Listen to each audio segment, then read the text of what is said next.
bonjour à toutes et tous. L'idée, un mot peut-être rapidement sur Bretagne Tiers-Lieux, donc effectivement, qui est un jeune réseau de tiers-lieux bretons qu'on a cofondé avec Frédéric et quelques autres depuis plus d'un an maintenant, qui est une association une asso de préfiguration, voilà, qui réunit à ce stade, dans une gouvernance un peu informelle, une quarantaine d'acteurs, à la fois des réseaux qui regroupent des tiers-lieux, comme le réseau des tiers-lieux, le réseau des lieux artistiques et culturels, le réseau des repères cafés, le réseau des coworking, etc. Et en même temps aussi des tiers-lieux, et notamment les fabriques de territoire, qui sont ces lieux labellisés par l'État. Il y en a une quinzaine, peut-être un peu plus maintenant, en Bretagne, de manufactures de proximité également.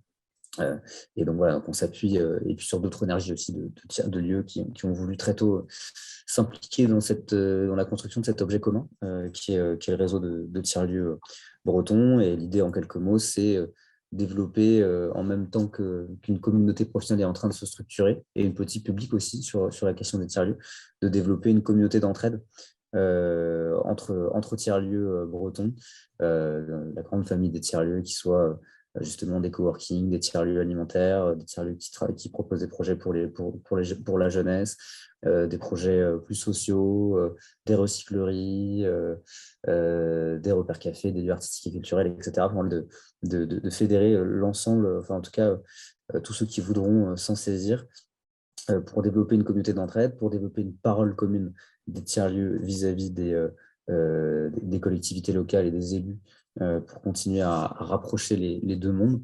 Et puis aussi un volet qui est important, autour de l'accompagnement le soutien à l'accompagnement et au développement des tiers-lieux, puisqu'on sait qu'il y a beaucoup de projets et de porteurs de projets qui sollicitent les lieux, et puis de plus en plus le réseau aussi. Et donc l'idée est de pouvoir aussi accompagner tout ça. Et donc voilà, donc on est en train de mettre des choses en place. Il y a déjà des choses qui sont mises en place. Le réseau a déjà quelques projets, dont une formation piloter un tiers-lieu qui a démarré en novembre dernier et qui compte près de 10 stagiaires.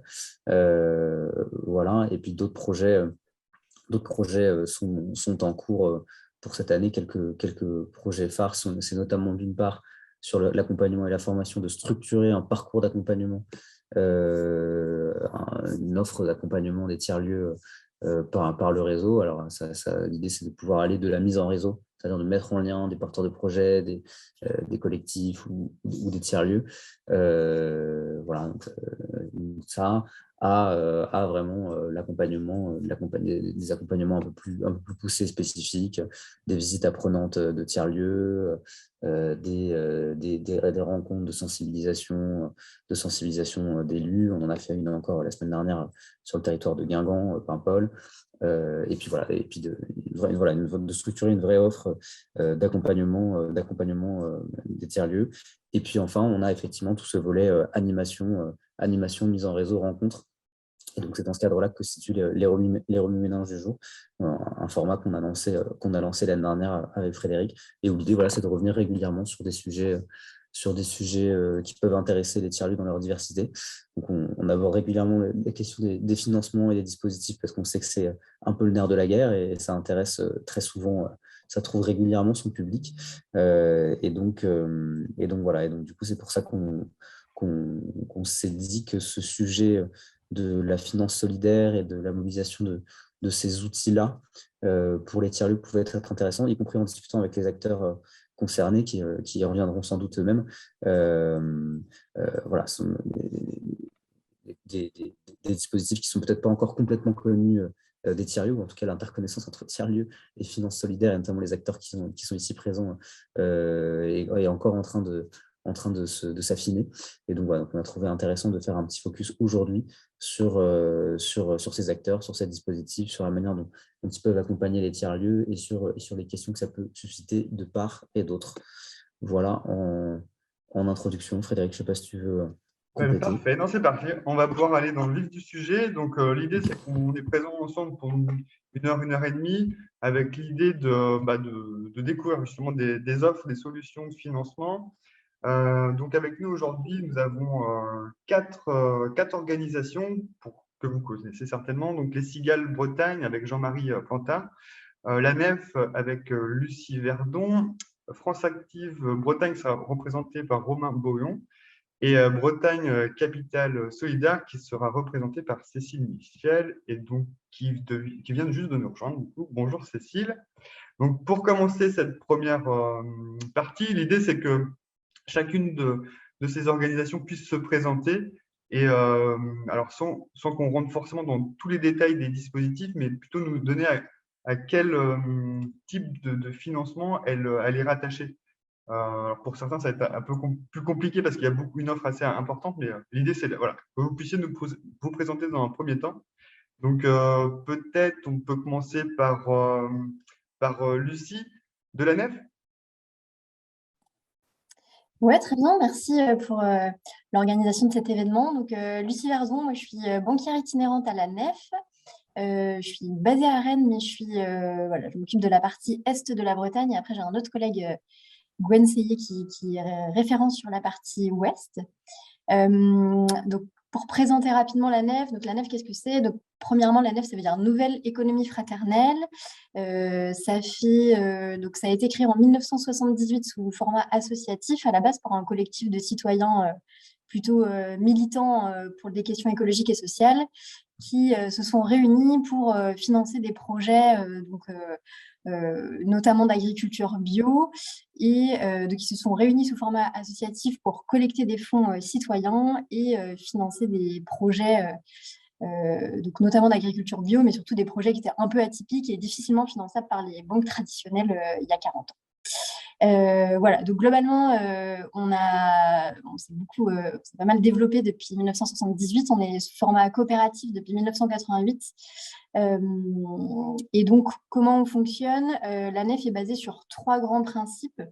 Donc, on est une coopérative de finance éthique. Le premier grand principe, donc, c'est l'éthique des projets. On finance uniquement des projets qui ont une utilité écologique, sociale et ou culturelle, parce que parfois certains projets peuvent avoir, voilà, ça peut se recouper entre ces 3 grands secteurs. Mais donc on finance uniquement des projets dans ces 3 grands domaines. Donc ça, c'est le premier grand principe. Le second, c'est le court-circuit de l'argent, puisque notre fonctionnement, c'est vraiment de collecter de l'épargne auprès des citoyens, donc principalement des particuliers. Donc, vous comme moi, en tant que particulier, on peut ouvrir un livret à la Nef, déposer une partie de notre épargne. Et donc, nous, grâce à l'argent qu'on collecte, on va financer des projets sur le territoire directement. Donc, c'est vraiment la Nef, le seul intermédiaire entre l'épargne des citoyens et les projets du territoire. Donc, l'idée de ça, c'est aussi de créer du court-circuit et d'être totalement absent des marchés financiers et d'éviter notamment des activités spéculatives. Donc ça, c'est le deuxième grand principe.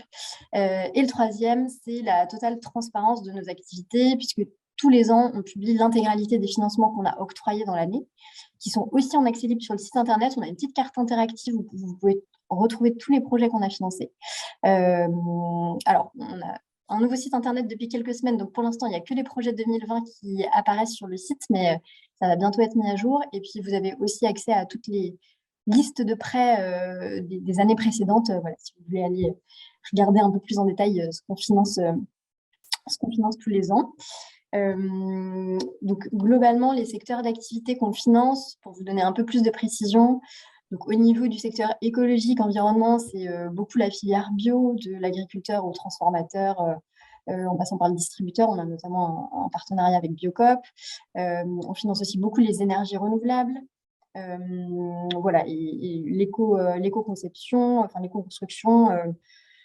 Voilà, c'est assez large. Le secteur social, ça peut être l'insertion, des entreprises adaptées, du logement social. Il y a notamment, on a financé par exemple la ville de Rennes pour de la rénovation énergétique de bâtiments sur l'aspect écologique, mais aussi pour des logements sociaux et autres. Et les activités culturelles, ça peut être par exemple des librairies indépendantes, coopératives ou voilà, d'autres projets. Donc globalement, on finance majoritairement le secteur environnement social qui représente 90% de notre activité, et secteur culturel, un peu moins à peu près 5%, donc 95 et 5%, parce que le secteur culturel est toujours un peu plus compliqué à financer par du prêt bancaire, parce que nous, ce qu'on fait, notre activité, c'est vraiment une activité de banque et c'est surtout du prêt. Donc voilà, ça se répartit un peu comme ça. Pour vous donner aussi peut-être quelques chiffres sur la nef, ce que ça représente en France, par exemple, par rapport à une banque classique. Donc aujourd'hui, à la nef, c'est des chiffres le 31 décembre 2020, je n'ai pas encore les derniers chiffres actualisés, mais on avait 70 000 clients et un peu plus de 40 000 sociétaires pour une collecte de fonds de à peu près 700 millions d'euros sur les livrets. Et globalement, on finance à peu près 350 à peu près entreprises ou projets par an. Et là, par exemple, en 2021, on a débloqué pour 200 millions d'euros d'emprunt. Donc voilà, c'est des grands chiffres, mais globalement, on est quand même un petit établissement par rapport aux grandes banques. Et on est 25 banquiers itinérants comme moi sur tout le territoire en France. Que vous dire d'autre? Donc peut-être juste par rapport au tiers-lieu, rapidement, c'est vrai que donc moi, je suis arrivée sur la Bretagne il y a un peu plus d'un an. Les tiers-lieux qu'on a pu financer en Bretagne, par exemple, là récemment, il y a eu Comme un établi à Rennes, où on avait financé aussi le Champ commun à Augan, ou un Café des possibles à Guipel, par exemple, sur la partie est de la Bretagne. Mais on n'a pas une offre spécifique aux tiers-lieux, mais nous, globalement, ce qu'on propose, c'est vraiment du financement bancaire. Donc, ça peut être des prêts moyen et long terme, donc entre 2 ans et 15 ans, entre 25 000 et 4 millions d'euros. Et on propose aussi du financement court terme à nos emprunteurs. Donc voilà, ça peut être des prêts relais sur de la TVA, des subventions ou des crédits de campagne, du découvert. Voilà, on a une offre aussi sur des prêts de trésorerie.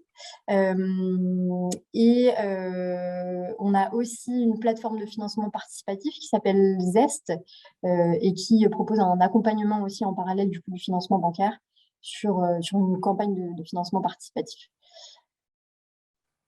Voilà, globalement, pour résumer un peu la nef, après on pourra peut-être… Effectivement, on pourra peut-être revenir un peu plus en détail justement sur l'offre et les solutions bancaires. On a été un petit peu vite, donc l'idée, ça serait peut-être de revenir un peu plus sur la différence entre les différentes solutions. On fait une première présentation globale en fait des structures, puis après on reviendra plus sur des échanges. Donc vous inquiétez pas, vous aurez plus, en tout cas pour les tiers-lieux qui sont présents, vous aurez plus de temps ensuite pour poser vos questions. Je propose du coup qu'on puisse proposer à Romain de Bretagne Active une présentation également assez synthétique et on reviendra un peu plus en détail sur les solutions proposées. Je vais essayer de faire synthétique. Donc bonjour, moi je suis Romain Boyon, je suis chargé de mission financement, économie sociale et solidaire sur le territoire de l'Ille-et-Vilaine pour France Active Bretagne. Donc rapidement, le réseau France Active, c'est un réseau qui a une trentaine d'années, qui est présent partout en France. Il y a 42 associations territoriales comme France Active Bretagne à l'échelle nationale. Le réseau est un réseau qui historiquement est dédié développe des outils financiers, à savoir des financements du prêt et principalement de la garantie à destination des repreneurs créateurs d'entreprises et du monde de l'économie sociale et solidaire. En fait, on a une démarche et une notion intégrée, qui a été créée par le réseau, qui est une notion d'engagement, et en fait, on accompagne avec différents outils des porteurs de projets qui vont être soit dans une logique de création d'entreprise classique jusqu'à des structures de l'ESS très développées avec de multiples activités, beaucoup d'emplois. Et en fait, on a développé un panel d'outils dédiés à l'ensemble des stades de vie des structures et avec de plus en plus de capacités, de plus en plus d'outils à mobiliser en fonction de l'engagement de la structure, à savoir un engagement qui peut être environnemental, social et autres. Et donc, plus on va vers l'ESS, et plus on est dans l'ESS, et plus on va avoir de capacité à accompagner les structures, même au-delà des outils financiers. Voilà. Au national, donc, il y a un fonds de garantie, une société d'investissement qui sont nos outils financiers et en local, on ne fait que développer et mettre en place ces outils financiers pour les structures. En Bretagne, on est à peu près une quarantaine de salariés, je dirais une dizaine dédiés à la création d'entreprises, je dirais classiques, ce que nous on appelle l'entrepreneuriat, et une quinzaine dédiés à l'économie sociale et solidaire, avec certains assez fortement plutôt sur la partie financement et d'autres plus sur la partie accompagnement, et notamment le DLA, qui fait dispositif local d'accompagnement, où France Active est un des gros intervenants mandataires de ce dispositif national à l'échelle de la Bretagne. Donc on est présent, je ne fais pas la liste, mais on est présent sur tous les départements, avec par exemple sur l'île-et-Vilaine 4 antennes sur Rennes, Redon, Saint-Malo, Fougères. Donc l'idée effectivement, c'est qu'on est vraiment dans une logique de dire nos outils, c'est du financement en grande partie, mais à côté, on a une logique d'accompagnement des structures avec des outils d'accompagnement et une volonté de mettre en réseau aussi, de s'intégrer dans des réseaux et de faciliter la bancarisation et l'accès à l'emprunt et à d'autres types de financement de la part des structures. Donc, effectivement, je vois que ce soit avec Lucie de la Nef, avec BCS, avec les cigales, en général, on est dans un écosystème où on se retrouve assez régulièrement. Je reviens un peu sur la notion d'engagement. Aujourd'hui, si on prend sur les tiers-lieux, qu'est-ce qui fait qu'aujourd'hui, par exemple, chez nous, un tiers-lieu peut être accompagné plutôt sur la partie création, dite entrepreneuriat TPE, ou plutôt la partie ESS, ça va être effectivement son statut peut-être, mais ça va être aussi ce que nous, on va pouvoir analyser comme son engagement au niveau de l'emploi. Donc, c'est notre première entrée, c'est de dire il faut que la création d'emploi, son implantation sur un territoire fragile ou pas, un projet plus ou moins social ou pas, des publics ciblés plus ou moins en difficulté, une intégration de notions environnementales, un mode de gouvernance. Donc là, on rejoint l'ESS particulier, et en fait, on va analyser tout ça pour voir ce qu'on peut proposer ensuite à la structure en fonction de nos outils à nous et ceux à qui ils sont dédiés. Et Lucie évoquait des projets à accompagner. Nous aussi, on est intervenu en financement sur le projet de Comme un établi. Le Café des Possibles avec Guipel, on le connaît, mais on fait aussi pas mal de lieux culturels à l'échelle de la Bretagne qui peuvent effectivement rentrer dans cette notion de tiers-lieu qui intègre énormément d'activités possibles. Et donc ça, c'est effectivement dans le détail qu'on peut préciser ce qu'on peut faire. Voilà. Dans la première phase, je pense que c'est bien. Puis après, je réponds aux questions tant que vous voulez. Merci Romain. Effectivement, là déjà, on voit des questions qui peuvent être pointées. C'est comment peut-être des opérateurs comme France Active, la Nef, les cigales peuvent aussi collaborer ensemble sur un montage financier. Donc ça, c'est peut-être des choses sur lesquelles on peut revenir justement peut-être en raisonnant par étapes aussi de financement. Donc, voilà, on garde cette question-là pour la suite. Je propose du coup à Jean-Marie de prendre la parole et de présenter le réseau des cigales. Là, un autre type d'opérateur, aussi associatif, mais avec une autre typologie de participation. Tout à fait. Bonjour, alors vous m'excuserez, visiblement je ne me vois pas, donc vous ne devez pas me voir malgré ma caméra activée. Bon, vous m'en pardonnerez. Eh bien, donc je suis Jean-Marie Plantard, collègue plus ou moins éloigné des trois personnes qui vont intervenir aujourd'hui, puisque ce que Frédéric disait tout de suite, c'est qu'on collabore, mais on collabore d'autant plus facilement que nous partageons le même bâtiment. Voilà, petit point de détail. Si vous venez nous voir, ça risquerait de faciliter les choses. Qu'importe, pour vous présenter dans les grandes lignes les cigales. Alors, les cigales, on va dire que c'est un dispositif relativement annexe à ce qui vient d'être présenté, puisque ce sont des clubs d'investisseurs citoyens, c'est-à-dire des individus, vous, moi, des personnes qui vont mettre en commun une partie de leur épargne, leur propre épargne, pour participer au financement de projets liés à l'économie sociale solidaire et ou au développement local et territorial. Pour information, le premier club cigale en France s'est créé en 1983 et le premier en Bretagne en 1985. Donc, nous ne sommes plus tout à fait des petits genoux, disons-le comme ça. Les clubs ont vocation, si vous voulez, à participer, je vous le disais, au financement de projets selon différents types d'apports. Pour le dire autrement, les clubs sont en capacité de financer à peu près tous les types de statuts juridiques, que ce soit des sociétés, des entreprises individuelles, des associations, par exemple, pour prendre un panel relativement large, et donc d'y associer les types de financement qui vont aller avec. Vous avez une société, les clubs pourront faire des apports au capital ou en compte courant d'associés, et après, vous aurez compris, on pourra décliner un tout petit peu après, si vous le souhaitez, les différents types d'apports.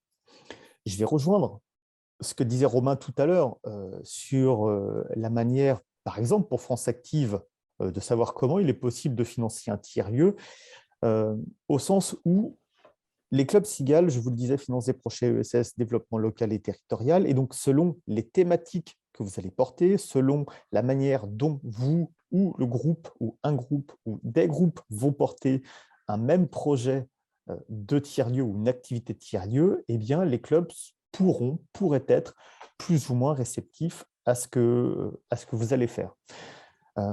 Pour, si vous voulez, illustrer un tout petit peu la chose et pour faire un pas de côté, concernant les tiers-lieux, c'est toujours l'exemple qu'on prend, si vous voulez, de la boulangerie. Une boulangerie classique, si elle est située dans un village rural et qui représente le dernier commerce, les clubs auront tout à fait vocation à financer ce projet en tant que projet de développement territorial. Cette même boulangerie située en plein cœur de Rennes n'aura pas vocation à être financée par des clubs Cigale.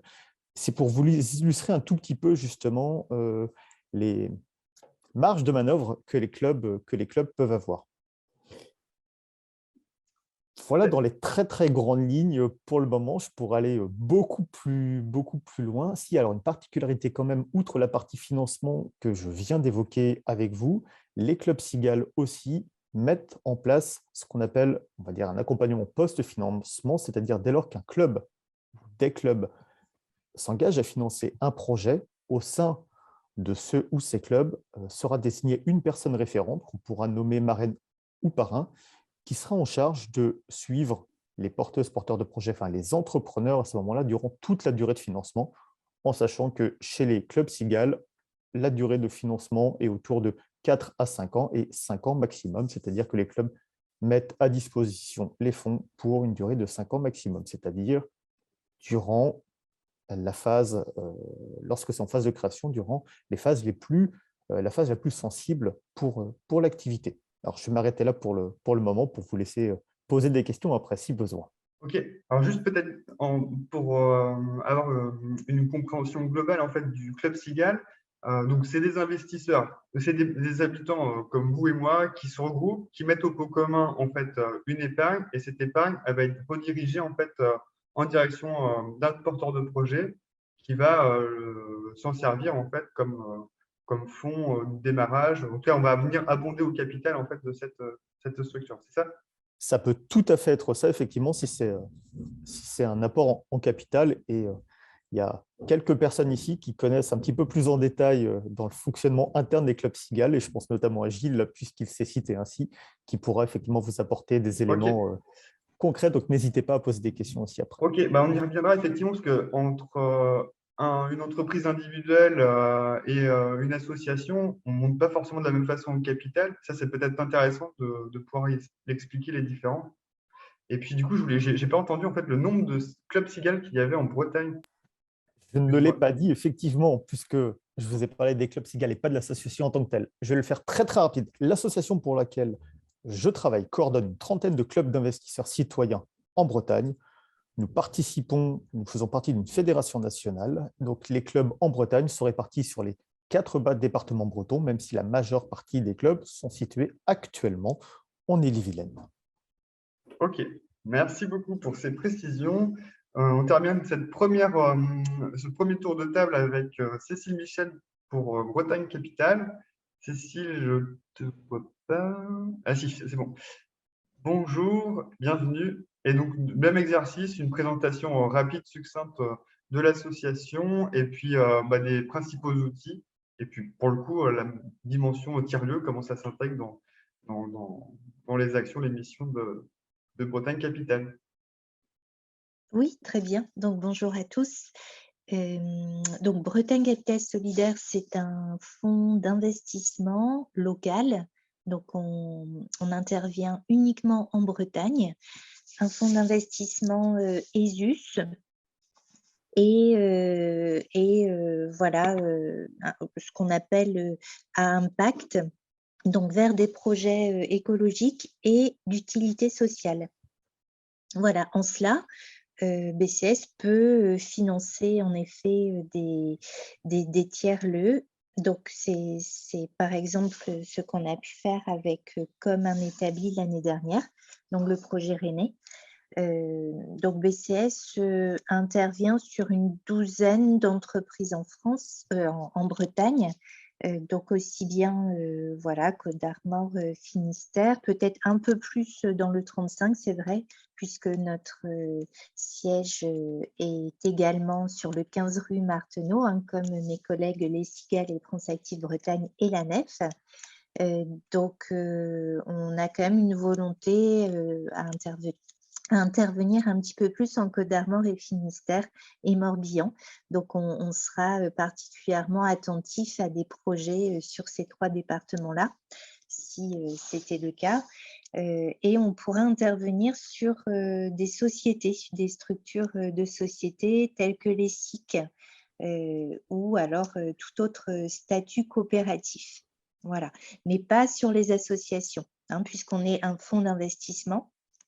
Et donc, on intervient en capital de ces sociétés.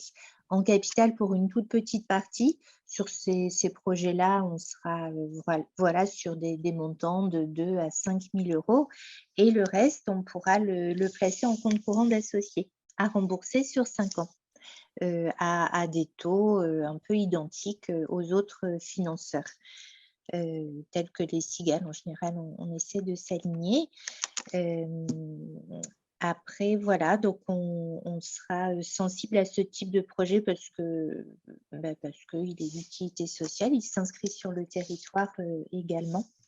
Et en général, est respectueux également de l'environnement. Donc, voilà, on pourra regarder avec plaisir ce type de projet. Donc, en tout, sur des montants d'intervention de 20 à 30 000 € hein, pour ce type de projet. Voilà, donc 2 000 € à 5 000 € en capital et le reste en compte courant d'associés à rembourser comme un prêt classique, un prêt bancaire, voilà, sur 5 ans. Et on encadre le tout dans un pacte d'associés.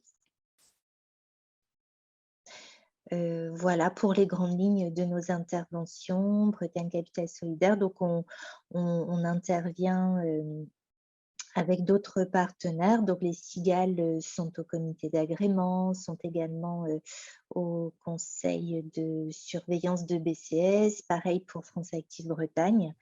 Oui, Gilles, tu es étonné à revoir ce point-là, c'est ça?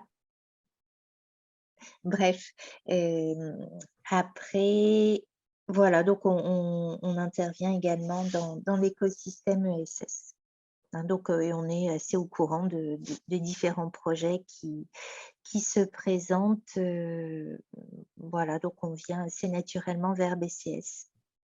Et on regarde les projets, donc avec un dossier complet, un business plan, et on essaie de répondre sur un mois de délai aux porteurs. Et puis après, l'ensemble du processus, donc passage en comité d'agrément pour les porteurs de projets, puis décision finale directoire, il faut compter, mettons, 2 mois hein, pour que le processus soit finalisé entre la présentation du dossier et le décaissement. Donc 2 mois, 2 mois et demi. Ok, merci Cécile. Peut-être pour faire une petite pause sur la présentation, est-ce que ça nourrit déjà des questionnements par rapport aux participants? Est-ce qu'il y a déjà des questions, des interrogations, des précisions à faire sur les organisations? Sinon, je vous propose d'aller sur la deuxième partie, pour le coup.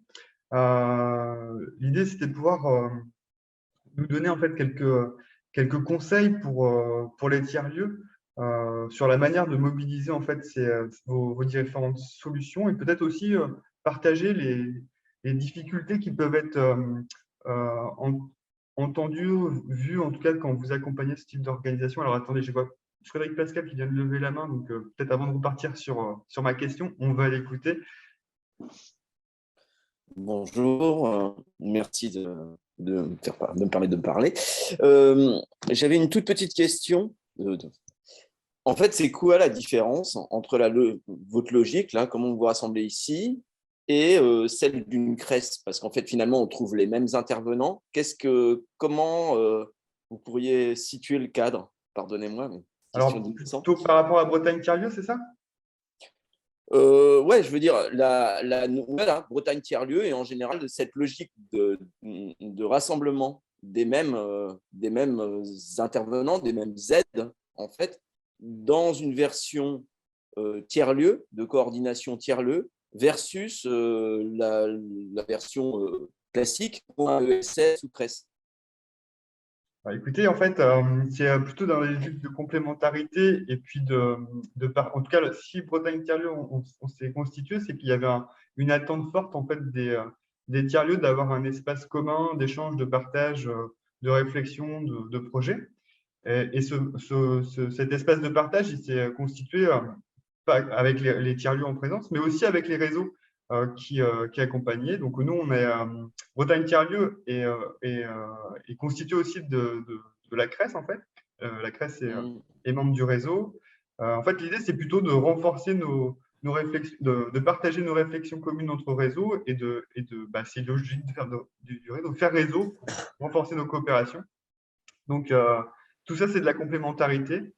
Et là, par rapport à cette réflexion aujourd'hui sur les financements, c'est dans cette même logique de poursuivre nos temps d'échange, essayer de creuser aussi s'il n'y a pas des spécificités propres au tiers-lieu qu'on pourrait faire avancer sur les réflexions des porteurs sur les réflexions, en tout cas en direction des outils de financement, etc. Oui, voilà. Enfin, l'idée, là, effectivement, on est sur un sujet qui pourrait intéresser d'autres acteurs, notamment l'économie sociale et solidaire. Et d'ailleurs, on a bien construit, bien partagé cette programmation. Et comme l'a dit Frédéric, la CRES est membre actif de Bretagne tiers-lieu. On aura d'autres sujets où on aura des visites de tiers-lieux, des retours d'expérience de tiers-lieux ou de collectivités qui ont accompagné ou porté des tiers-lieux. Enfin, voilà, vous inquiétez pas, on aura des sujets qui mettront en valeur aussi davantage les expériences des tiers-lieux. Là, l'idée, c'est que c'était un point d'info pour les tiers-lieux. Et comme on a un réseau qui essaie de fédérer les tiers-lieux, on s'est dit que ce sujet pouvait en intéresser un certain nombre. Et manifestement, on a quelques porteurs de projets ici aujourd'hui. Donc, c'est qu'on était, c'est qu'on était un peu, en tout cas, aligné pour ce public-là. Voilà. Mais évidemment, articulation totale avec les CRES et les pôles ESS avec lesquels, justement, on initie nos relations. Au fur et à mesure des sollicitations, des propositions pour vraiment répondre à deux voix. Et ça peut être aussi derrière la force du réseau breton que de s'associer, que de se mettre en système tiers-lieu et pôle ESS, qui est une vraie particularité de la Bretagne par rapport à d'autres régions. Ouais, voilà. Merci. Merci Pascal. Donc, deuxième partie. Frédéric, pardon. Excuse-moi. Deuxième partie, donc l'idée plutôt... qu'est-ce que j'étais en train de vous dire? Tu m'as cassé dans mon déroulé. Désolé. Il n'y a pas de souci. Non, mais l'idée, c'est de poursuivre les échanges. Et en fait, l'idée, c'était aussi qu'on apporte des conseils aux tiers-lieux pour mieux mobiliser ces solutions de financement. On a parlé de pas mal de choses, en tout cas déjà dans la présentation. On a vu que certains outils, solutions s'adressaient plus à des profils individuels, entreprises, ou plus à des organisations plus collectives, type association, coopérative, etc. Donc ça, c'est des premières distinctions qu'on peut faire. Je pense que vous êtes à peu près tous alignés sur une dimension d'utilité sociale, ancrage sur le terrain, dimension écologique, etc. Donc ça, il y a pas tellement de grandes différences entre vous. Là où il y a certainement des différences, c'est à quel niveau vous intervenez, en tout cas dans le projet, que ce soit au capital, que ce soit aussi sur une étape particulière du projet. C'est peut-être là où en fait on a besoin de vos éclairages et de voir de quelle manière on peut mieux vous solliciter, en tout cas dans ce grand parcours de la création d'une organisation. parce que quand on est un tiers-lieu, on est souvent sur des phases émergentes, d'amorçage qui peuvent être parfois longues, parce qu'une des subtilités des tiers-lieux, c'est de pas créer des espaces, c'est de créer des espaces avec les personnes qui en seront ou sont les usagers. Donc ça, c'est des temps longs. Et puis, c'est aussi des dimensions qui sont parfois un peu complexes, parce que ça va nécessiter à la fois de mêler des réflexions sur la dimension foncière du lieu, la dimension immobilière. C'est aussi la réflexion sur le premier emploi. C'est des tiers-lieux aussi parfois qui se cherchent dans le démarrage en fait, de leur projet, parce que par rapport à ce que je vous disais sur la dimension usager, l'offre elle va aussi se constituer au chemin faisant entre les attentes et besoins en fait, de ces parties prenantes. Donc voilà, c'est un peu tout ça que je vous livre aujourd'hui. Je pense qu'il n'y a pas une entrée spécifique pour pouvoir vous rencontrer, aller vous chercher, mais en tout cas, il y a des questions peut-être qu'il faut se poser au démarrage en fonction du moment où on parle. Alors, peut-être pour commencer, j'ai une idée de tiers-lieu, j'ai besoin de tester l'idée, etc. Qui peut m'aider, quoi, du coup? Peut-être sur la dimension vraiment étude de faisabilité, étude d'opportunité. Parmi vous, qui je peux aller voir? Il y a Gilles aussi qui veut intervenir, peut-être. Oui, bonjour. Donc, je suis Gilles, je suis administrateur des Cigales. Donc, je voulais effectivement intervenir et compléter, répondre pour partie à ta question. Les clubs Cigales sont donc des clubs citoyens locaux qui financent des différentes structures, dont des tiers-lieux, mais qui également, en amont, peuvent entrer dans une logique de conseil et d'accompagnement, donc accompagnement pré-financement et accompagnement post-financement. On a mis en place depuis quelques années des rencontres régulières qu'on appelle Cigales Cherche Fourmi, où effectivement des porteurs de projets viennent quelquefois simplement au stade de l'idée nous présenter leur projet, et à partir de ce moment-là, on évoque avec eux les différentes possibilités, l'évolution du projet jusqu'au financement. Donc, nous, on a on est plus locaux et en amont que peuvent l'être des financeurs directs. Et au niveau des montants, parce que chacun s'est un peu positionné sur les différents montants. Nous, on est également, j'allais dire, sans faire d'humilité ni de flagellation, on est dans le bas de l'échelle, c'est-à-dire qu'on est plutôt sur des projets initiaux et sur le starter, l'impulsion de projets. Les clubs Cigales mobilisent entre 2 et 10 000 euros pour faire simple, pour démarrer, sachant qu'il est fréquent que les clubs Cigales se mettent à plusieurs pour financer un projet. Tout le monde l'a cité, donc nous aussi. On a financé de cette manière-là. Donc, je crois qu'il y avait 5 clubs Cigales qui ont financé comme un établi, mais également de nombreux autres tiers-lieux sur la région. Donc voilà, c'était pour un premier bout de réponse à ta question. Donc, si je résume, en fait, avant de parler financement, on peut déjà aller chercher de la ressource auprès des réseaux pour déjà en discuter, faire un peu le tour du projet, et avant de se flécher sur tel ou tel financement. Tout à fait. Tout à fait, y compris il nous arrive de réfléchir avec les porteurs de projets à la structuration juridique de leur futur projet. Est-ce qu'il est plus pertinent de rester en association, bon, que nous on s'est financé, ou de passer dans une structure de type commercial au sens large, que ce soit une SARL ou une SAS ou une SIC.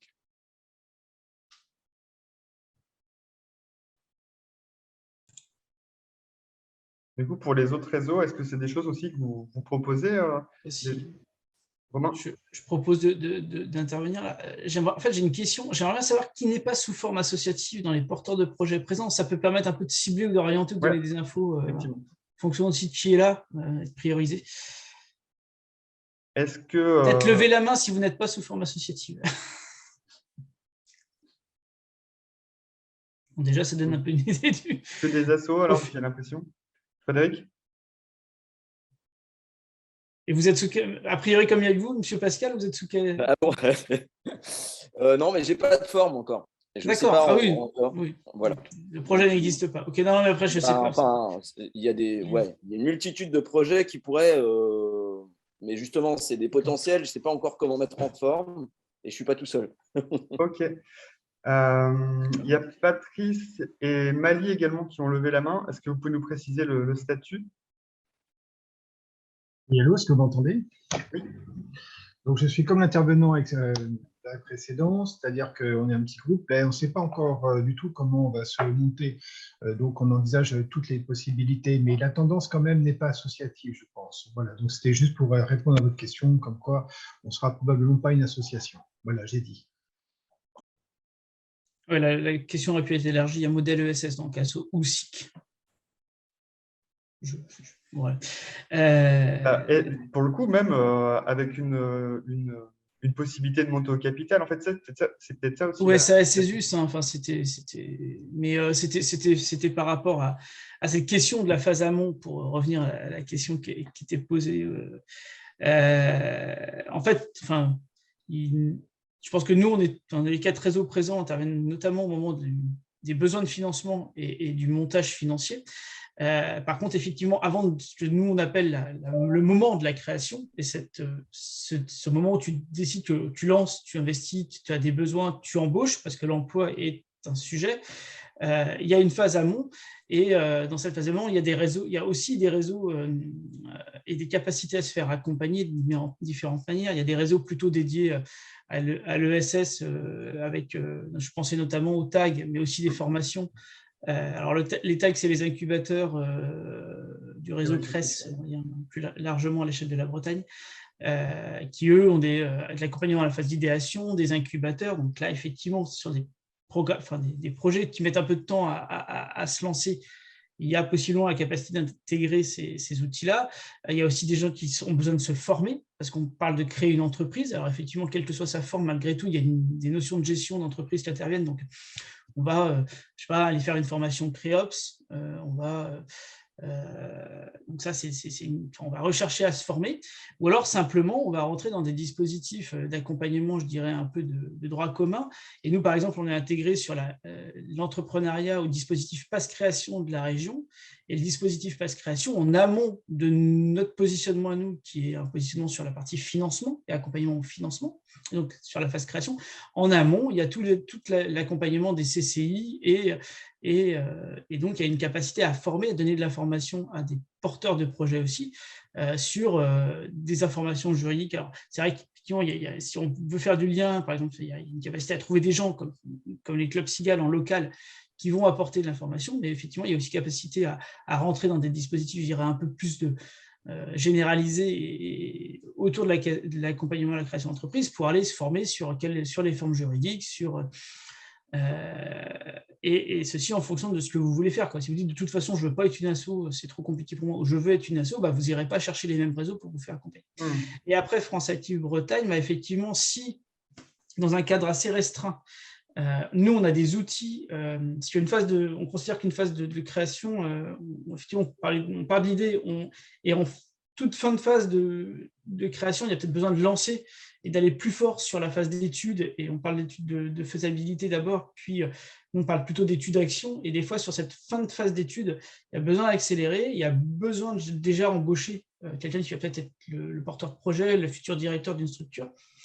Et sur les projets qui vont être de forte utilité sociale, potentiellement assez employeurs, implantés sur des territoires fragiles, alors QPV, ZRR, ça pourrait être une île aussi, voilà, qui vont avoir, je disais, une forte dimension sociale, une notion d'innovation aussi, un modèle économique potentiellement vraiment très complexe. C'est-à-dire que quand on met du culturel, des publics fragiles, des modèles hybrides, donc peut-être du financement public, mais aussi un modèle économique ancré, un socle, je dirais un modèle économique marchand qui est quand même présent, et puis ce potentiel de création d'emplois. Et là, effectivement, il y a un dispositif qu'on met sous le nom émergence, avec des noms barbares type fonds de confiance ou cap création, où là, effectivement, on est en capacité d'aller financer l'emploi de quelqu'un sur la fin de la phase d'études.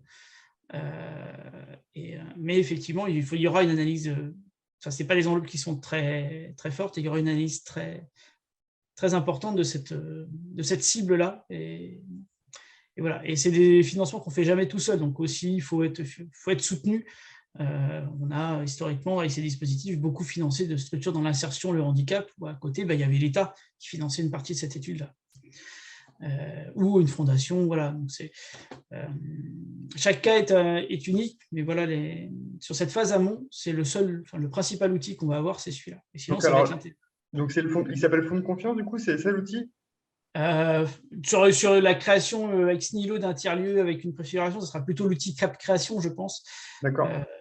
Mais on va mettre ça sous la notion d'émergence. Ouais, d'accord. Et du coup, cap création, du coup, ça ouvre en fait un financement de quel type? Du coup, c'est c'est une subvention au financement de l'emploi sur une durée de 6 à 9 mois.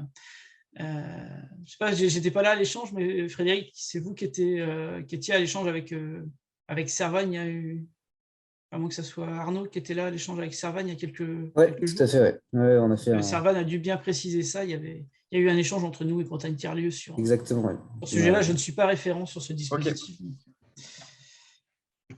On a profité du calage de cette rencontre pour faire un point France Active, Bretagne Tiers-Lieu, pour mieux comprendre les interventions de France Active. Et voilà. Et du coup, ce webinaire contribue aussi à diffuser l'info plus largement. Je pense qu'on pourra effectivement aller rechercher de la ressource ou peut-être faire intervenir Servan pour nous expliquer un peu plus en détail le fonds de confiance ou cap création. Qu'effectivement, dans ces phases d'études, d'émergence des tiers-lieux, ça peut être aussi un moyen de doter l'association de moyens humains, c'est ce que tu précisais, pour justement faire tout ce travail de préfiguration. Parce que ça, c'est des vrais enjeux, en tout cas, qu'on perçoit. Il y a besoin de temps un petit peu long pour installer le tiers-lieu, son activité, à la fois sa gouvernance, etc., son activité économique. Donc, je veux quand même, le dispositif est assez exigeant sur la cible, et donc effectivement, et parce qu'effectivement, il n'y a pas beaucoup de fonds non plus.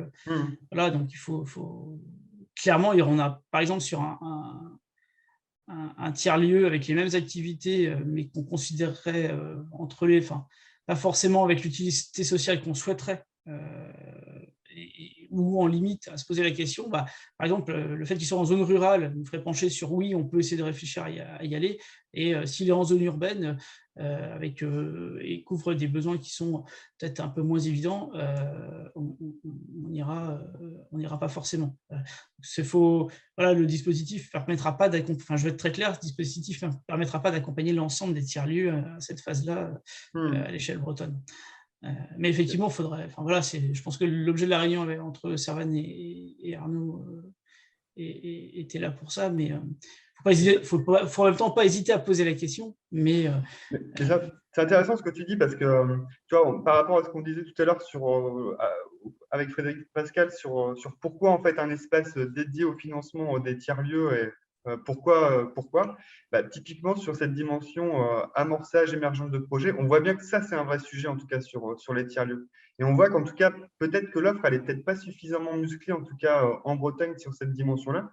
Je fais une petite aparté comme ça, mais avec Arnaud, on navigue dans plusieurs réseaux nationaux ou régionaux et on voit qu'il y a des dispositifs qui sont vraiment très adaptés justement sur cette phase d'appui à l'émergence ou à l'amorçage des tiers-lieux et qui permettent derrière d'asseoir plus sereinement en tout cas leur activité. Donc ça, c'est peut-être aussi nous une dimension qu'on peut appuyer aussi auprès de nos interlocuteurs, notamment auprès de la région en particulier.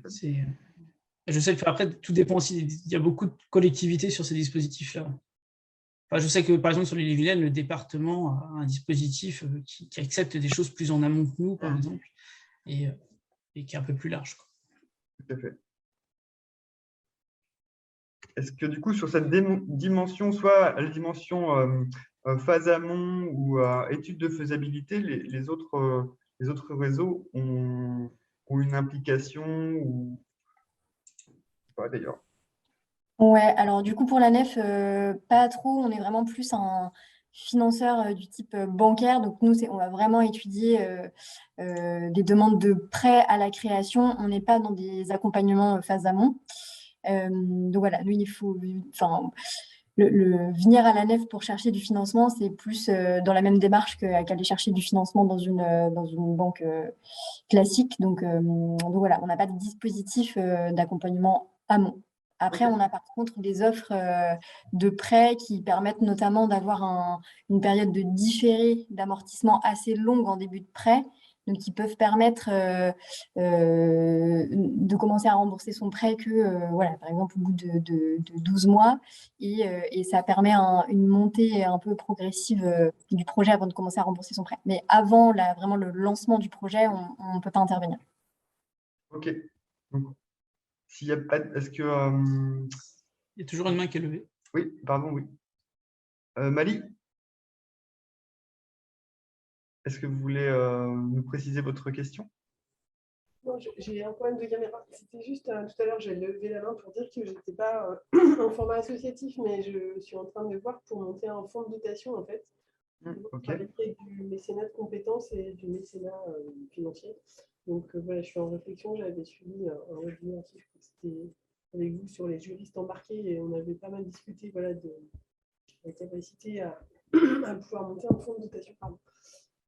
Donc voilà, pour sortir un peu de la partie associative et pouvoir récupérer plus clairement en fait, des fonds avec les entreprises. Et du coup, le fonds de dotation, il aurait quoi quel serait son objet? Alors moi, je suis sur un tiers-lieu qui est sur l'accompagnement et l'insertion professionnelle des jeunes. Donc, l'idée, c'est de permettre aux entreprises de suivre des jeunes sur un parcours et de faire du mentorat, en fait, avec une partie des gens qui sont déjà dans l'entreprise et de l'autre côté, de pouvoir recruter plus facilement en ayant une pépinière en fait, de jeunes qui ont été sélectionnés. Ok. Et vous êtes basé dans quel département? Vannes, 56 dans le Morbihan. Ok. Du coup, est-ce que c'est en lien avec Territoire Zéro Chômeur ou pas du tout? Je travaille en ce moment, je travaille voilà, avec qui peut sourcer et comment on peut stabiliser ce sourcing de jeunes. C'est une de mes préoccupations actuelles. Mais ce n'est pas en lien direct en fait. Hein, Ok. Ok. Effectivement, on vous entend très très loin, mais peut-être qu'on pourrait peut-être prendre un temps d'échange sur la dimension insertion. Je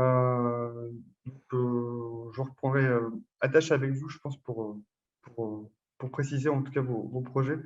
Et la dimension fonds de dotation, ça m'intéresse aussi du coup, qui est aussi un outil de financement qui peut être aussi intéressant à mobiliser à l'échelle d'un territoire. Donc, ça pourrait faire l'objet d'un échange aussi particulier. Donc, on a eu la nef, les cigales, Romain de France Active. Est-ce que, Cécile, tu peux nous dire si toi, pour le coup, tu interviens sur cette phase amont ou pas du tout?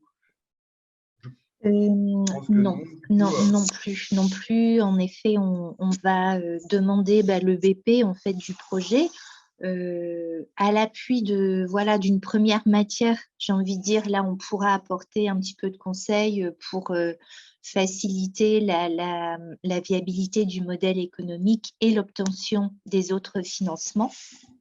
Mais on aura quand même besoin d'un minimum de matière pour accompagner. Donc oui, on peut accompagner un petit peu, mais il faut quand même que le modèle économique soit quand même préconstruit. Il faut que du coup le projet soit déjà lancé. En fait, ça n'intervient pas au moment de la création. Sinon, on intervient au moment de la création, voire jusqu'aux 3 ans du projet. Okay. Mais clairement, les gens qui ont besoin, c'est à un stade de création, quoi. Donc, c'est là qu'on intervient essentiellement. Pour 70% de nos interventions, c'est sur de la création, sur des projets à impact. Donc, forcément, on va pouvoir accompagner un petit peu en termes de conseils, mais il faudra quand même voilà, que le modèle économique soit viable. Donc pour ça, que l'étude de marché soit réalisée et le prévisionnel également. Alors après, on peut le faire évoluer. Ok. Beaucoup de terminologie, étude de faisabilité, modèle économique, viabilité. Est-ce que tout ça, c'est des notions qui, en tout cas pour les participants, qui sont claires pour vous, ou est-ce que ça a besoin de précision?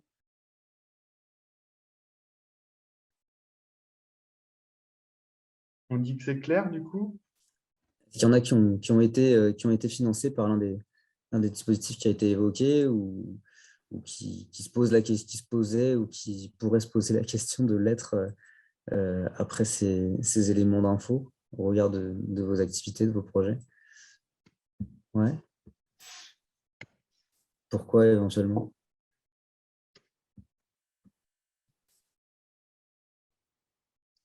Du coup, nous, on est en cours de création d'un tiers-lieu à aider et je me dis qu'aujourd'hui, on galère un peu bénévolement à aller chercher des informations pour voir quoi faire exactement, pour répondre aux besoins du territoire, etc.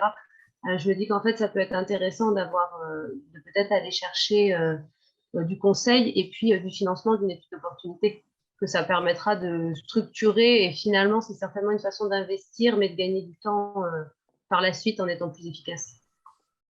Ma réaction. Si vous en êtes là, moi je dirais que vous êtes allé voir le département d'Ille-et-Vilaine sur l'appel à projet AESS? Non, pas encore, ça fait partie de ceux que je veux aller voir. C'est sans doute, je pense que c'est la phase 1 qui peut être intéressante, en fonction de ce que j'en comprends. Oui, ça fait partie, c'est celui qui ressort le plus ces derniers temps quand on discute. Je suis aussi en formation avec Bretagne Tiers-Lieu. Là, je suis la formation de pilotage à Tiers-Lieu. Et j'ai fait le CREOPS l'année dernière. Et effectivement, je me dis que la prochaine étape, l'appel à projet, c'est des projets d'émergence ESS, c'est ça, de la région? Ouais, derrière émergence, on met plein de choses, mais effectivement, la région non, le département d'Ille-et-Vilaine a un appel à projet ESS qui a vocation à intervenir en amont des projets, et ils sont un peu plus souples sur les stades d'avancement, mais effectivement, ils vont beaucoup regarder l'endroit, la définition du besoin et le travail qui a été fait, le portage collectif, voilà. Et puis, il faut venir présenter son projet, et puis voilà, et puis il y a des gagnants et des perdants, mais voilà, faut faire beaucoup de liens, il faut faire du lien avec son agence locale, son représentant local pour le département, voilà, faut rentrer dans cette logique-là. Comment on le trouve, ce représentant local? C'est le représentant local du pôle ESS du département? Il y a des agences du département localement. Je ne sais pas du tout où ils sont placés à chaque fois. Je ne sais pas. Est-ce qu'ils sont dans des Comcom ou pas? Je ne sais pas. Je sais que souvent, les projets sont accompagnés et est présent le représentant de l'agence locale. Et comment on le trouve? On regarde sur le site du département? Ouais, c'est pas facile, hein. Oui, vous avouez, je les ai toujours vus venir, mais je les ai jamais cherchés. Donc... Ici, les agences départementales, elles sont listées sur le site du département et généralement listées aussi dans les dossiers d'appel à projet, en fait. Donc, je cherche l'agent départemental agence départementale, en fait, sur le site du département d'Ille-et-Vilaine. D'accord. Merci. Un médiateur des administrations entre porteurs de projets. Non, pardon, parce que j'ai pris la parole sans la demander, mais alors qu'il y a 2 mains levées. Mais en fait, c'est simplement un retour d'expérience, puisque le collectif CAPI à Montfort-sur-Meux a pu bénéficier d'une étude d'opportunité ou d'émergence auprès du département d'Ille-et-Vilaine, et c'est ce qui leur a permis en particulier de financer mon embauche, donc en tant que chargée de mission préfiguration. Voilà, et peut-être pour boucler un tout petit peu ce retour d'expérience, on est dans la phase où on a approché effectivement et France Active et les Cigales, pas encore sur l'étape pré-bancaire. Et puis, bon, parce que statut associatif aussi, donc bon, voilà.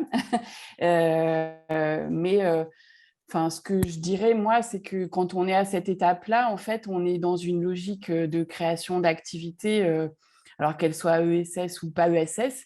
Et en fait, on retrouve j'allais dire, des démarches et des besoins et des documents qui ressemblent très fort à ce qu'on pourrait trouver dans une création d'entreprise classique, quand bien même on est sous statut associatif et en gros, on est en train de constituer un business plan, donc voilà, avec un certain nombre de documents qui présentent à la fois le projet, mais aussi qui justement illustrent son fameux modèle économique avec les budgets prévisionnels à 3 ans, avec voilà, les comptes de résultats, les besoins d'investissement, de fonctionnement, etc. Donc, c'est un vocabulaire qu'un collectif citoyen s'approprie au fur et à mesure de l'avancement du projet. Et en même temps, c'est ce qui permet aussi de structurer l'offre de services et de réfléchir à la pérennité et à la viabilité aussi de ce type de projet.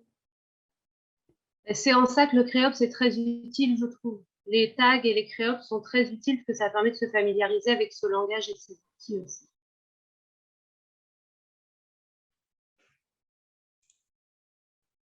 Frédéric, tu as levé la main également. Oui, j'avais levé la main parce que je voulais demander si dans le 22, enfin dans les Côtes d'Armor, il y avait ça aussi. C'est-à-dire c'est toi, Romain, qui parlais. Enfin, je me ah oui, moi je je parle de ce que je connais sur le département 35. C'est vrai que le département des Côtes d'Armor, il faudrait creuser. Il est beaucoup moins investi sur les questions d'ESS notamment que ouais, c'est ça. Vilaine.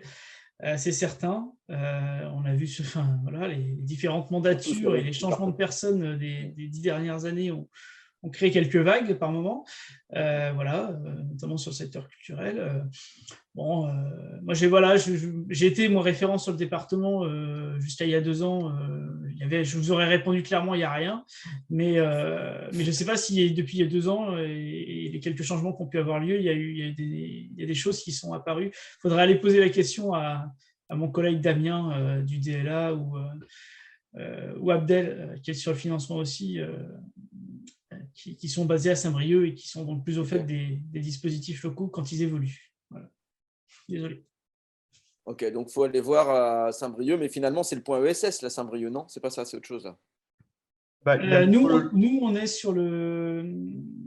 Comment il s'appelle ce bâtiment-là? La zone des Châtelets. Ok, ouais. Et donc, vous êtes carrément au truc d'entreprise là, à l'ancienne. Hein, une grosse partie de notre activité à nous est aussi de l'entrepreneuriat, ce qu'on pourrait dire classique. J'en ai fait partie, ouais. Et donc, j'ai une collègue qui est sur la partie entrepreneuriat, j'ai un collègue qui est sur le dispositif local d'accompagnement, donc le dispositif DLA, donc dédié plutôt au monde de l'ESS. Et donc là, on parle d'accompagnement plutôt de structures existantes, déjà employeuses, ou éventuellement à la marge en besoin de passer au stade d'emploi. Et j'ai un collègue qui fait du financement. Donc là, on parle d'outils, mobiliser des outils financiers, France Active, de la garantie bancaire, du prêt pour accéder et faciliter un bouclage de plans de financement dans une phase de création. Et ça, j'ai des collègues sur tous les départements qui font ça. Et ça, c'est nos dispositifs. Par contre, sur les dispositifs des départements en tant que tels, je ne maîtrise pas tout. Merci.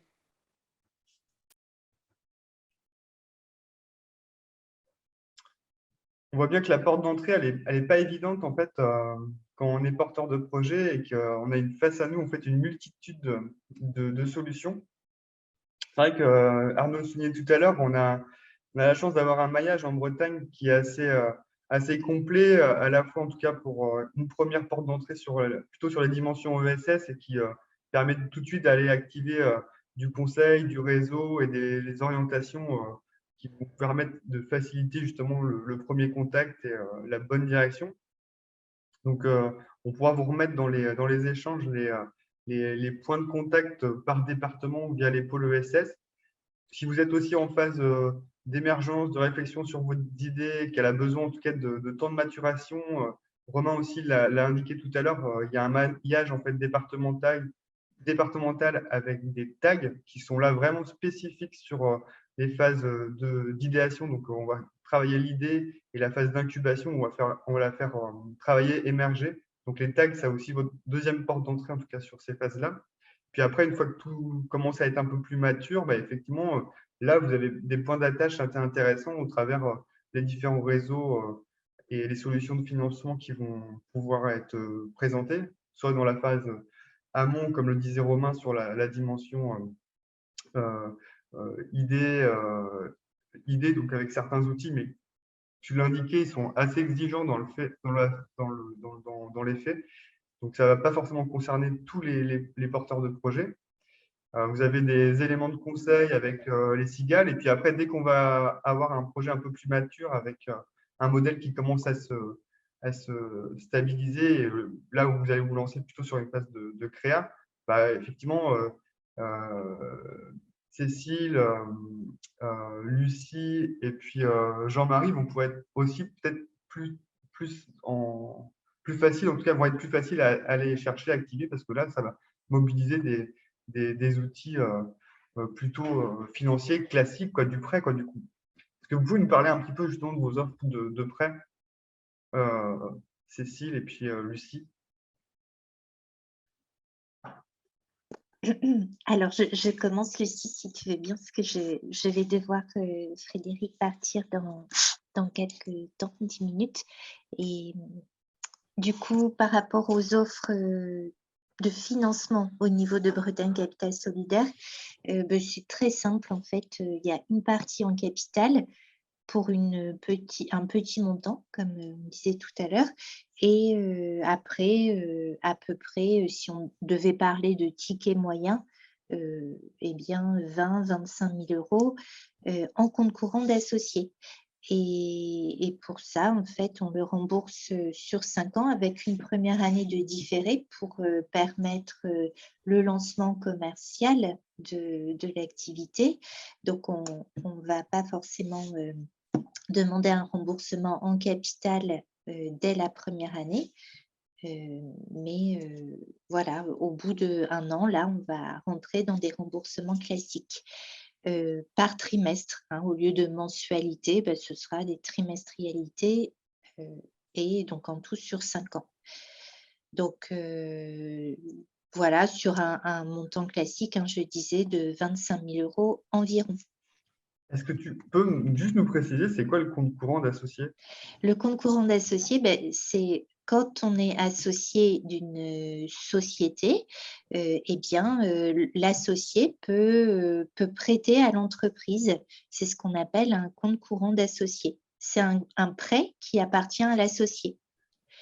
Donc, c'est comme un prêt bancaire, mais pour pouvoir le mettre dans l'entreprise, il faut être associé.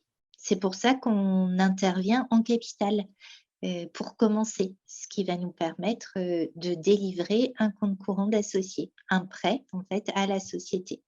Donc, c'est intéressant pour le porteur parce que c'est la société qui va porter cet engagement-là et non pas le porteur à titre privé particulier. L'endettement, entre guillemets, va reposer sur la société et non pas sur la personne physique. D'accord. OK. Autre question. Du coup, c'est quoi le coût d'un prêt, en fait? Le coût d'un prêt sur des projets vraiment purement ESS, on pourrait être à 3%. Voilà. OK. Donc, 2 offres, un prêt bancaire 5 000 euros dans le capital, au capital, et un apport en compte courant d'associé jusqu'à 25 000 euros avec un intérêt. Là où je vois un intérêt, c'est le paiement différé. Est-ce que ça, on peut peut-être aussi questionner les autres sur les modalités de remboursement, parce que c'est aussi important. OK. Voilà, alors c'est fonction du nombre d'emplois créés aussi et puis de l'apport des fondateurs. Vous voyez, en fait, en fonction, plus il y aura d'emplois, plus notre intervention pourrait être importante en termes de montant. Du coup, les engagements sur l'emploi. Ok.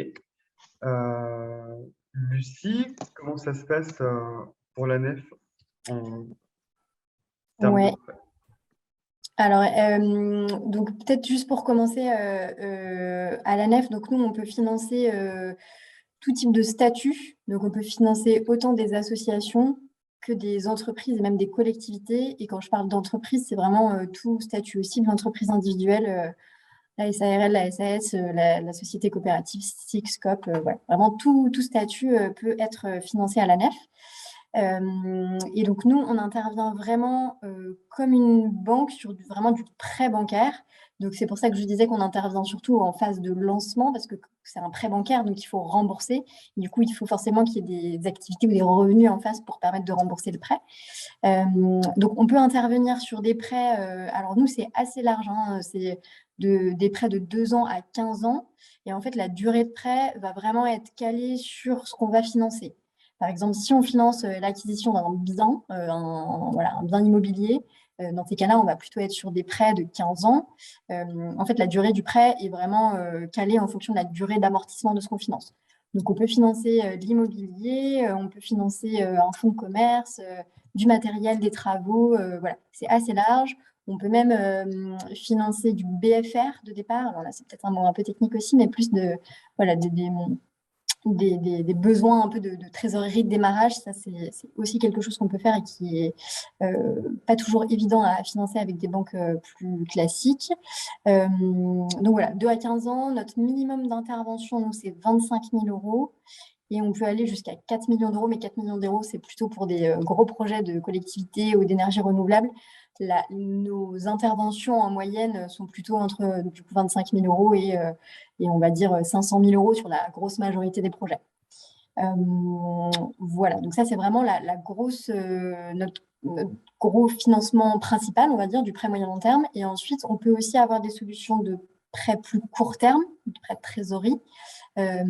Notamment des prêts relais subventions, par exemple. Donc, certains peuvent obtenir des subventions dans certains domaines qui vont être versées, par exemple, dans 12 mois ou voilà, sur un temps un peu plus long. Et donc, nous, on peut préfinancer, souvent à hauteur de 80% cette subvention, ce qui permet au collectif ou en tout cas à la structure d'avoir une avance de fonds sur ses besoins voilà, sur un besoin de trésorerie en attente du versement de la subvention.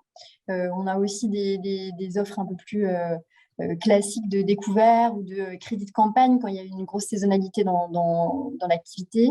Voilà. Je ne sais pas si ça répond, s'il y a des questions plus précises, mais globalement, c'est nos offres principales. C'est super intéressant. Du coup, on voit bien qu'il y a une complémentarité hyper intéressante et une flexibilité finalement dans votre capacité, en tout cas, à soutenir les organisations. Pareil, est-ce que ça va être aussi complexe d'y répondre, mais le coût en fait du crédit chez vous, il est forcément annexé sur le montant, le volume et puis la durée. Mais du coup, est-ce que vous pouvez nous donner quelques indications, par exemple, sur je sais pas, un prêt de trésorerie, un volet de trésorerie, ça. Oui, c'est pas évident à donner un taux comme ça parce que c'est Non, mais hyper sinon, on pourra dépendant renvoyer des fiches aussi, peut-être. Oui, complètement. En fait, ça dépend beaucoup de la durée du prêt. Plus le prêt est long, plus le risque est important et forcément, du coup, plus le taux peut être un peu plus élevé. Du montant et aussi de la phase de l'entreprise parce qu'on peut financer autant la création que le développement. Et forcément, il y a un peu plus de risque au niveau de la création, donc le taux d'intérêt est aussi un peu plus élevé.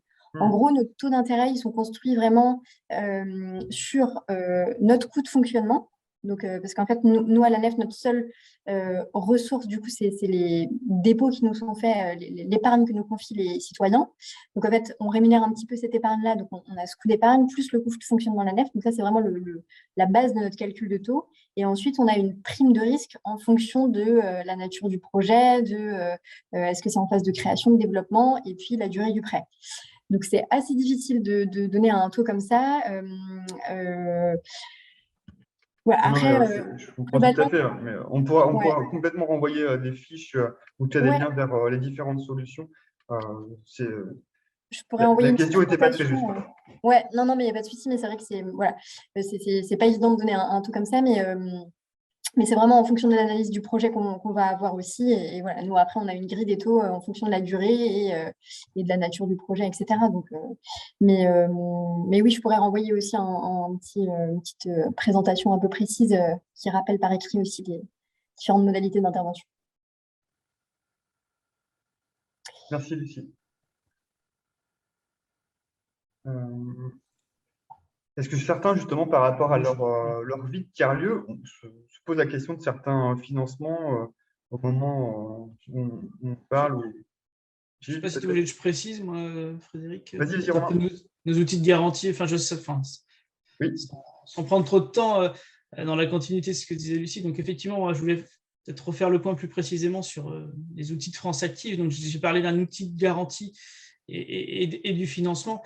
On est en capacité d'apporter, enfin, notre outil principal, c'est de la garantie bancaire. C'est-à-dire qu'en fait, l'idée, c'est que vous êtes sous un format d'entrepreneuriat collectif très souvent, et ou avec une volonté possiblement, même si vous êtes sous forme classique, de ne pas se porter caution de l'emprunt bancaire. Et France Active est en capacité de se porter garant à hauteur de minimum 50% en général de l'emprunt bancaire, de manière à faciliter cet accès à l'emprunt bancaire. C'est un peu toute l'idée de nos interventions, c'est bien ça. Donc on a un panel, on a un outil de garantie qui est déployé de différentes manières. On va dire, si vous entreprenez sur un format classique d'entreprise, vous êtes unique porteur de projet au départ, mais vous lancez l'activité quand même sous forme, je ne sais pas moi, SARL. Par exemple, il faudra que vous soyez demandeur d'emploi chez nous et vous aurez accès à cette garantie. Et après, effectivement, on aura des garanties, par exemple, ciblées sur les femmes, sur les jeunes, ou notamment sur les territoires fragiles. Et après, il y a on a 2 fonds de garantie plutôt dédiés sur l'ESS. Et là, par contre, effectivement, c'est dire, finalement, vous êtes une association, on peut pas, le banquier va chercher une garantie. C'est compliqué pour un banquier d'intervenir sur une association et de financer même de l'investissement ou surtout de la trésorerie. Et il ne peut pas demander la caution du président. Enfin, il peut le faire, mais je le déconseille à toutes les associations ou tout président d'asso de donner sa caution. Et donc, effectivement, France Active peut, alors sous réserve d'analyse du dossier évidemment, mais se porter garant de l'emprunt bancaire. Donc, l'idée, c'est de faire effet de levier. Et après, à côté de ça, donc ça, c'est sur tout type de projet. Et sur les projets plus ESS, on a 2 outils de prêt. Donc là, c'est plutôt du prêt sur des durées maximum 5-7 ans. Donc, on n'a pas vocation à financer l'immobilier. On va pouvoir financer soit des investissements, soit, Lucie évoquait le BFR, donc soit du renforcement de fonds de roulement. Parce qu'effectivement, le cycle d'activité de la structure nécessite d'avoir un petit fonds de trésorerie au départ qui n'a pas pu être constitué par des apports ou autres de manière suffisante. Et je dis au départ, mais ça peut être aussi au moment du cycle de vie de la structure pour diverses raisons. Et là, on est en capacité soit d'intervenir sur les structures associatives sous forme de contrat d'apport associatif, et sur toute structure associative et ou SIC et ou SCOP et ou SAS CESUS, sous forme de prêt participatif. Donc, c'est des fonds d'épargne salariale solidaire qui émanent de la société financière au national. Et là, on va intervenir pareil sur des durées de 5 à 7 ans. La différence entre le contrat d'apport associatif et le prêt participatif, c'est que le contrat d'apport associatif va lui être 1 destiné aux assos et 2 à taux zéro, quand le prêt participatif, lui, va être pour toutes les structures, mais va être au taux de 2%, parce qu'effectivement, c'est de l'épargne privée, et voilà. En bout de chaîne, il faut la rémunérer. En fait, on s'aperçoit d'une chose, c'est qu'en fait, les porteurs de projets, les projets peuvent être financés à titre divers par les 4 structures qui sont ici et à des niveaux et à des moments différents. et de manière différente. C'est-à-dire qu'il peut y avoir, et c'est des exemples, tout à l'heure on a parlé de commun établi, c'était typiquement le cas, mais il y a également d'autres structures comme ça, où initialement les projets viennent voir les Cigales ou Bretagne Capital Solidaire pour une entrée au capital, donc un accompagnement et une association avec les porteurs de projets, éventuellement assortis de prêts directs avec, en concurrent d'associés. Puis ensuite peuvent aller voir une banque comme la Nef qui effectivement peut leur proposer un prêt, mais demande une garantie offerte par France Active, une garantie de prêt offerte par France Active.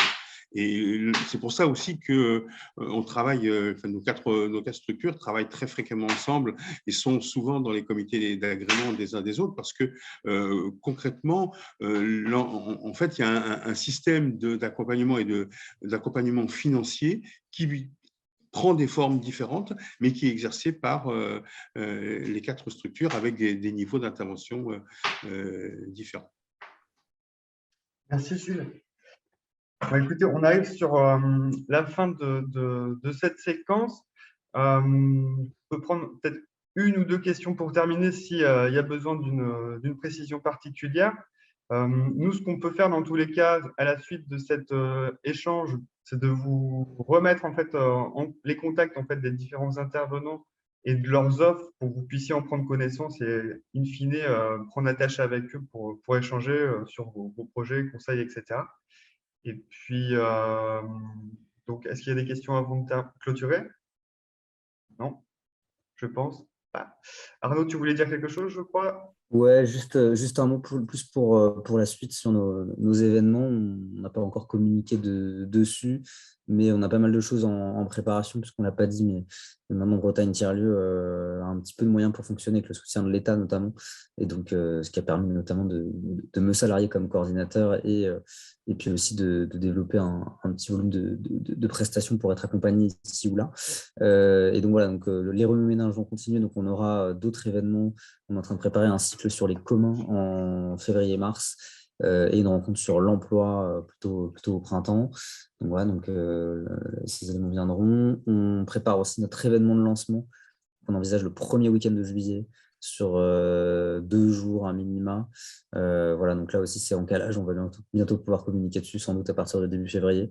Donc voilà, donc pas mal d'occasions a priori entre les remue-ménages, l'événement de lancement, le cycle de visite apprenante aussi, puisque dans notre dernière newsletter, on a fait un appel aux lieux qui organisent des visites de leur lieu pour qu'on puisse avoir une sorte de parcours de visite apprenante au niveau régional pour les porteurs de projets, mais aussi les élus et les curieux qui veulent se renseigner et découvrir les tiers-lieux par l'expérience du lieu. Donc voilà, donc on est en train de centraliser tout ça. Ça fait pas mal de choses, mais très prochainement, dans les prochaines semaines, on va pouvoir communiquer sur ces différents événements voilà, qui vont pouvoir se programmer dans le courant du semestre. Voilà. Merci Arnaud. Un dernier remerciement en tout cas pour Romain, Lucie, Cécile et Jean-Marie pour vos expertises. On voit bien que c'est un sujet qui est quand même un peu complexe, du coup, qu'on n'est pas dedans, mais en tout cas qui avec vos explications nous paraît déjà un peu plus simple. Et puis voilà, on n'hésitera pas en tout cas à vous réorienter les tiers-lieux qui se poseront des questions sur leurs besoins de financement. Encore une fois, merci beaucoup. Je vous souhaite à toutes et tous une bonne fin de semaine et puis on se retrouve très bientôt pour la suite de Bretagne Tiers-Lieu. Merci à vous. Merci. Merci beaucoup. Merci. Au revoir. Merci, au revoir.